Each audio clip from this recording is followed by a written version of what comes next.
দেওয়ানগঞ্জে পৃথক অভিযানে যৌনকর্মীসহ ৫ জনকে আটক করেছে পুলিশ। রোববার রাতে উপজেলার ডালবাড়ি কলেজ রোড এলাকায় এই অভিযান পরিচালনা করা হয়।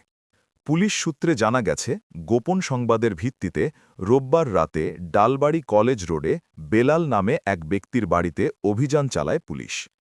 ওই বাড়ি থেকে অসামাজিক কাজে লিপ্ত থাকার অভিযোগে বেলাল ও এক যৌনকর্মীকে আটক করা হয়। একই অভিযানে ওই এলাকা থেকে ওয়ারেন্টভুক্ত আরও ২ আসামিকে গ্রেফতার করতে সক্ষম হয় পুলিশ।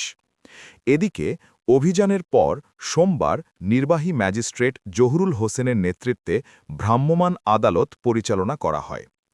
আদালতে আটককৃতদের মধ্যে একজনকে ৬ মাসের বিনাশ্রম কারাদণ্ড প্রদান করা হয়।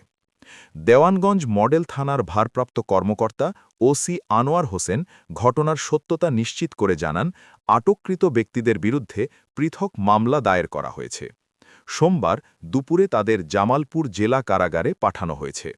জনস্বার্থে এ ধরনের অভিযান অব্যাহত থাকবে বলেও জানান তিনি।